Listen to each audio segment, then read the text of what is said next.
Assalamualaikum dan salam sejahtera. Bersama saya Mazrona Kalinggalan dalam Berita Pagi Sabah edisi Ahad 27 November 2022. Sabah sedang meneroka potensi pelancongan Islam untuk menjadikan negeri ini sebagai destinasi mesra pelancong Islam. Inisiatif ini disokong dengan penganjuran Seminar Pelancongan dan Hospitaliti Mesra Muslim yang bertujuan memberi gambaran jelas berkaitan pelancongan Islam kepada pihak berkepentingan sektor pelancongan di Sabah. Timbalan Ketua Pegawai Eksekutif Pemasaran Lembaga Pelancongan Sabah STB, Teh Sulan berkata, menerusi seminar ini, pemain industri pelancongan diberi pendedahan mengenai kepentingan pasaran pelancongan Muslim, keperluan asas pelancong Muslim selain memperkenalkan produk mesra pelancong Muslim. Ketika ini terdapat beberapa produk pelancongan di Sabah yang mesra pelancong Muslim, antaranya Masjid Negeri Sabah, makanan halal, spa dan pusat penjagaan kesihatan mesra Muslim. Berdasarkan laporan Mastercard Crescent Rating Global Muslim Travel 2022, jumlah pengembara Muslim telah meningkat kepada 160 juta pada 2019. Malaysia antara destinasi pelancongan mesra Muslim selain Turki, Arab Saudi dan Indonesia. Teh menyatakan demikian ketika berucap sempena Seminar Pelancongan dan Hospitaliti Mesra Muslim anjuran STB di Kota Kinabalu. Dalam seminar ini, para peserta diperkenalkan dengan program pensijilan pelancongan dan hospitaliti mesra Muslim termasuk pengiktirafan penginapan mesra Muslim dan program pengiktirafan produk pelancongan, hospitaliti dan pakej mesra Muslim. Seramai 2,819 usahawan pelajar Universiti Malaysia Sabah UMS atau lebih dikenali sebagai siswapreneur UMS mendaftar lesen perniagaan dengan Pusat Kerjaya dan Pembangunan Keusahawanan Pelajar PKPKP menerusi kempen Jom Daftar. Ia bertujuan membudayakan bidang keusahawanan dalam kalangan pelajar untuk menjana pendapatan. NAB Chancellor UMS Profesor Datuk Dr. Kasim Mansur berkata, menerusi kempen Jom Daftar, pihak PKPKP akan memantau usahawan UMS dan memberi sokongan yang diperlukan, termasuk peluang mengikuti latihan dan kemahiran eksklusif. PKPKP turut memperkenalkan program Jom Jana Pendapatan menerusi sistem ejen atau stokis kepada pelajar yang baru berkecimpung dalam bidang perniagaan untuk menjana pendapatan sampingan. Sehingga kini, UMS mempunyai 82 tenaga pengajar dengan kepakaran dalam bidang keusahawanan. Datuk Dr. Kasim berucap sempena majlis perasmian penutupan Bulan Keusahawanan UMS 2022 kali kedua di Dewan Bangkuasi UMS Kota Kinabalu. Majlis perasmian disempurnakan isteri Yang di-Pertuan Negeri Sabah, Toh Puan Norlida Tan Sri RM Jasni. Sementara itu, bercakap kepada RTM, Presiden Persatuan Usahawan Industri Kecil dan Sederhana Wanita Bumi Putra, IKS Nita Sabah, Datu Dayang Khatijah Datu Bakhtial berkata, pihaknya sedia bekerjasama dengan UMS bagi melahirkan lebih ramai usahawan dalam kalangan pelajar.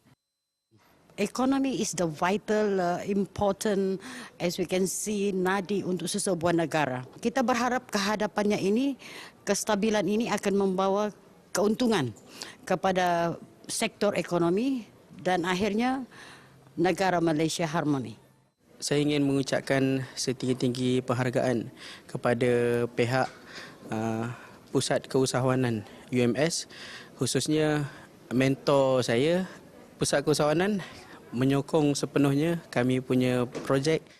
Dalam majlis ini, anugerah Fakulti Terbaik Keusahawanan, ikon usahawan terbaik graduan dan ikon usahawan Fakulti Terbaik Pelajar turut disampaikan.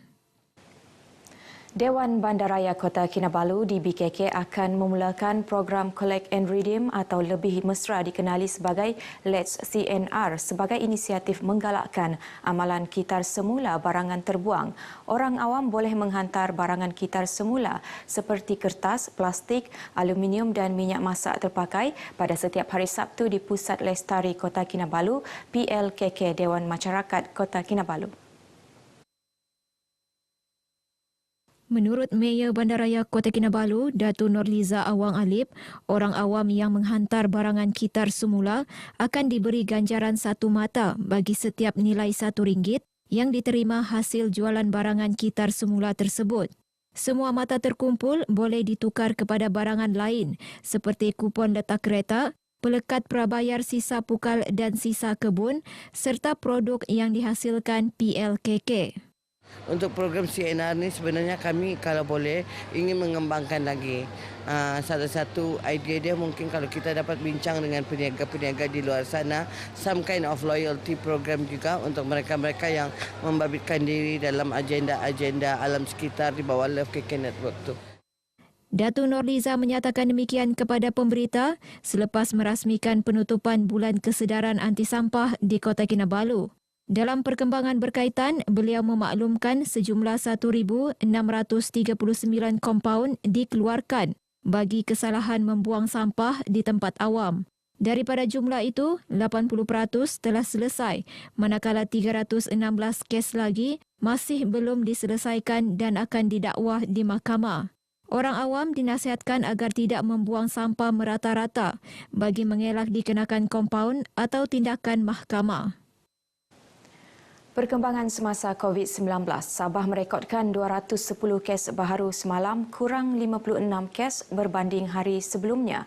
Bagaimanapun, kadar penularan terus meningkat dengan 15.7% yang diperolehi menerusi 1,338 sampel ujian. Menurut kenyataan Menteri Kerajaan Tempatan dan Perumahan, Datuk Seri Panglima Masidi Manjun, 8 daerah merekodkan kes 2 angka dengan Kota Kinabalu kekal mencatatkan kes tertinggi iaitu 45 kes. Sementara 11 daerah lagi tidak merekodkan sebarang jangkitan baharu. Sejumlah 208 kes berada dalam kategori 1 dan kategori 2 serta masing-masing 1 kes dalam kategori 3 dan kategori 4. Dalam pada itu, bilangan pesakit sembuh ialah 258 dan 388 sedang menerima rawatan. 1 kematian direkodkan di Kuala Penyu.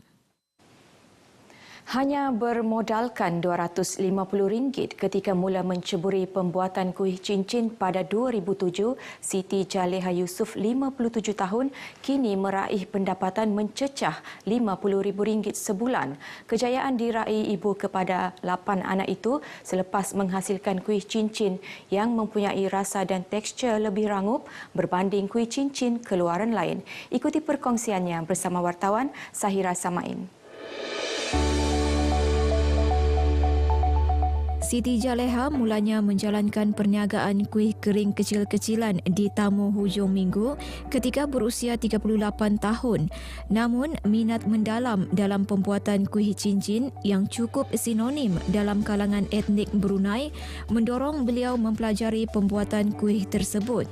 Berkat kesabaran, kegigihan beliau membuahkan hasil apabila berjaya mengadun kuih cincin bertekstur lebih rangup dan enak menggunakan bahan asli gula nipah yang ditanam sendiri di kebun berhampiran. Selepas 16 tahun, Siti Jaleha, usahawan bimbingan Yayasan Usaha Maju Sabah, kini mempunyai 3 kilang dengan kapasiti pengeluaran 3,000 pek sehari di Kampung Lanas Kimanis. Meskipun mempunyai 20 pekerja, selain mendapat bantuan daripada 3 anaknya, namun ia masih tidak mampu menampung permintaan tinggi termasuk dari Brunei Darussalam. Cabaran tu memang banyak. Salah satunya dari segi pekerja, begitu kan. Kita semuanya memakai tenaga manusia, tidak menggunakan mesin lah kan. Jadi dia tergantung kepada pekerja. Jika tempahan banyak, pekerja ada masalah, sakit apa kan, itu yang kita susah untuk apa.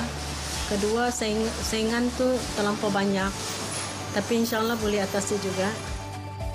Bagi memastikan produknya bertahan lama, Siti Jaleha turut mendapat bantuan pembungkusan produk daripada Perbadanan Pembangunan Ekonomi Sabah (SETCO) serta Jabatan Hal Ehwal Wanita Negeri Sabah (JEWA) untuk pelekat jenama produk.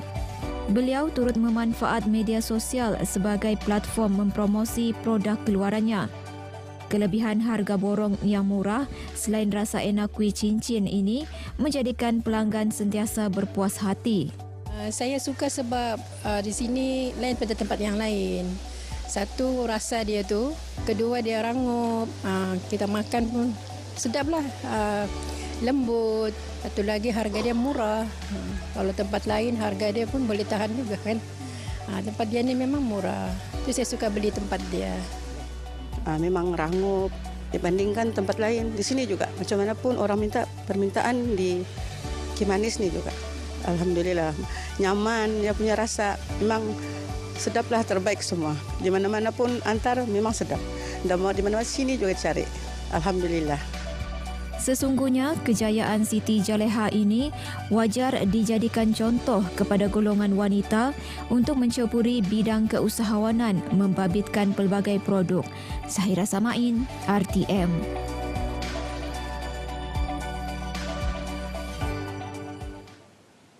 Persatuan Bola Sepak Tawau Safa Tawau akan menganjurkan Liga Bola Sepak Piala Safa Tawau bermula 3 Disember depan.